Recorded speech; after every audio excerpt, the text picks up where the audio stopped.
Shalom, saudara yang terkasih dalam Tuhan Yesus Kristus. Apa kabar hari ini?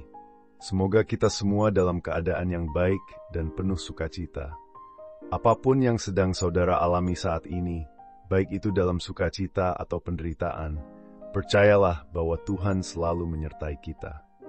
Pada kesempatan ini, kita akan merenungkan sebuah topik yang sangat penting dalam hidup kita sebagai orang Kristen. Kita akan membahas tentang bagaimana respon iman kita dalam menghadapi berbagai situasi hidup, baik itu dalam keadaan penuh berkat maupun dalam tantangan. Tema renungan kita hari ini adalah lakukan hal ini sebagai respon iman kita. Ini adalah panggilan Tuhan kepada kita untuk memberikan respon dalam keadaan duka cita dan dalam keadaan sukacita. Tentu ini bukan sekadar tindakan biasa, tetapi merupakan cara kita berinteraksi dengan Tuhan dalam kehidupan sehari-hari.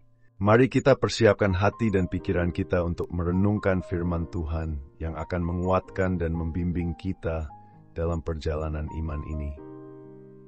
Tuhan sudah menyiapkan sesuatu yang spesial untuk kita. Jadi mari kita buka hati kita untuk mendengarkan. Mari kita mulai dengan berdoa. Tuhan yang penuh kasih, kami bersyukur atas kesempatan yang Kau berikan kepada kami untuk mendengarkan firman-Mu hari ini.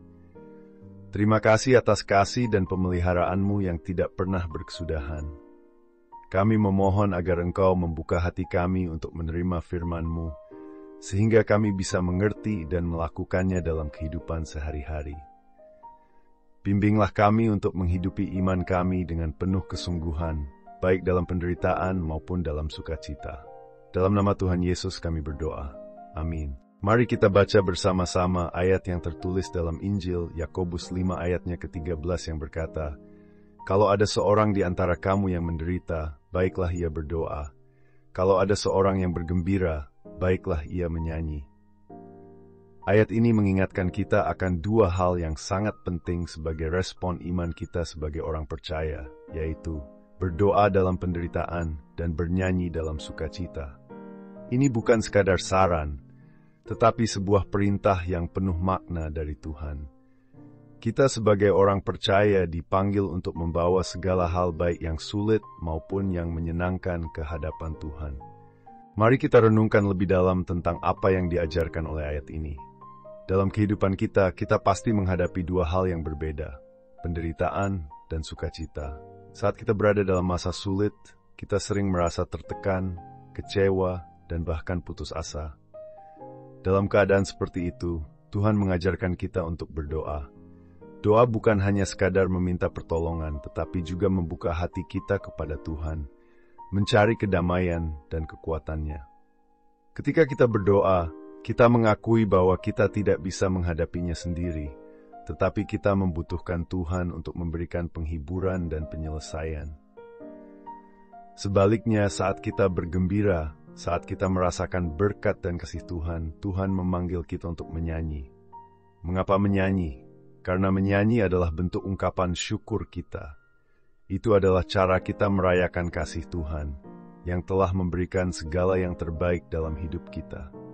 Ketika kita menyanyi, kita tidak hanya menikmati berkat itu, tetapi juga menyatakan bahwa segala hal baik yang kita terima adalah pemberian Tuhan yang harus kita syukuri.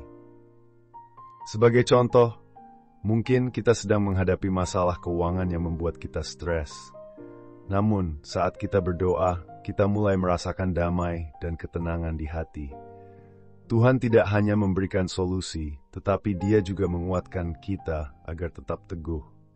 Sebaliknya, ketika kita menerima berkat, seperti mendapatkan pekerjaan baru atau melihat keluarga kita sehat, kita diminta untuk merayakannya, bukan hanya dengan kata-kata, tetapi juga dengan hati yang penuh pujian kepada Tuhan.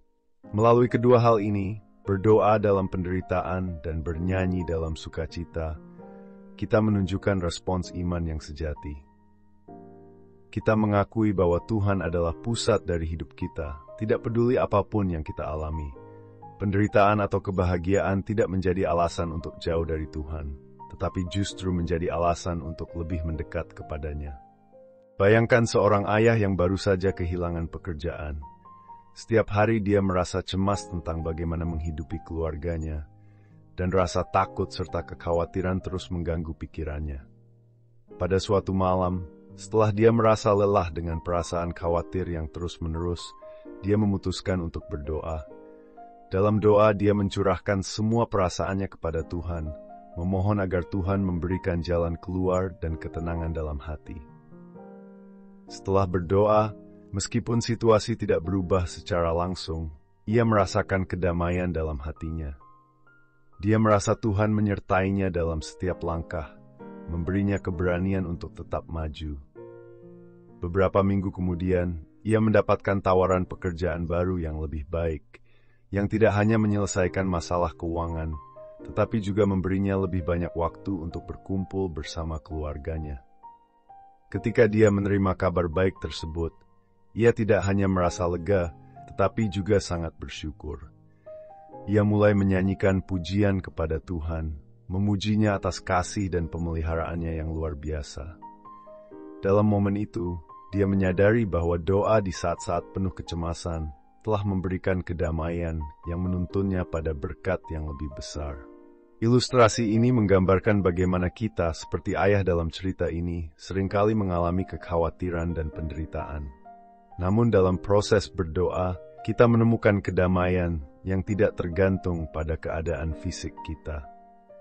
Pujian dan ucapan syukur juga menjadi respons kita ketika Tuhan memberikan solusi atau berkat dalam hidup kita. Ini mengajarkan kita bahwa dalam suka dan duka, kita selalu diajak untuk mendekatkan diri kepada Tuhan dengan doa dan pujian, mengakui bahwa segala sesuatu berasal darinya. Berikut adalah beberapa cara yang bisa kita lakukan dalam kehidupan sehari-hari berdasarkan ayat yang kita renungkan. 1. Selalu luangkan waktu untuk berdoa. Jangan menunggu saat-saat sulit saja untuk berdoa, tetapi jadikan doa sebagai bagian dari kehidupan sehari-hari, baik saat kita dalam tantangan hidup maupun saat kita diberkati. 2. Menyanyilah sebagai ungkapan syukur. Ketika kita merasakan berkat Tuhan, jangan ragu untuk bernyanyi atau mengucapkan terima kasih kepada Tuhan. Nyanyian syukur ini bisa memberikan kita sukacita yang lebih besar. 3. Percaya bahwa Tuhan ada dalam setiap situasi. Baik dalam penderitaan maupun kebahagiaan, kita tahu bahwa Tuhan selalu bersama kita. Ini adalah dasar dari iman kita, yang membantu kita tetap teguh dan bersyukur di segala keadaan. Mari kita bersatu dalam doa. Tuhan Yesus yang penuh kasih, terima kasih atas firman-Mu yang telah membuka mata hati kami. Kami bersyukur atas segala yang Engkau berikan dalam hidup kami, baik itu dalam sukacita maupun penderitaan. Kami memohon agar Engkau memberi kami kekuatan untuk selalu berdoa ketika kami menderita dan bernyanyi ketika kami bergembira. Ajari kami untuk hidup sesuai dengan kehendak-Mu, dan biarlah setiap tindakan kami memuliakan nama-Mu. Kami juga memohon berkat-Mu bagi keluarga, pekerjaan, dan hidup kami. Semoga kami dapat hidup lebih dekat dengan Engkau setiap hari. Dalam nama Tuhan Yesus kami berdoa. Amin. Saudara yang terkasih, hari ini kita diajarkan untuk menjadikan doa sebagai respon iman kita dalam penderitaan dan pujian sebagai respon kita dalam sukacita. Tidak peduli apa yang kita hadapi, Tuhan selalu ada untuk kita. Marilah kita selalu berdoa dalam segala keadaan dan bernyanyi dalam setiap berkat yang Tuhan beri. Jika Anda merasa diberkati dengan renungan ini, jangan lupa untuk subscribe dan aktifkan notifikasi agar Anda tidak ketinggalan renungan-renungan selanjutnya. Bagikan juga renungan ini kepada keluarga, saudara, teman-teman Anda, supaya semakin banyak orang yang memahami dan menghidupi firman Tuhan dalam hidup mereka. Sampai berjumpa kembali dalam renungan selanjutnya. Tuhan Yesus memberkati.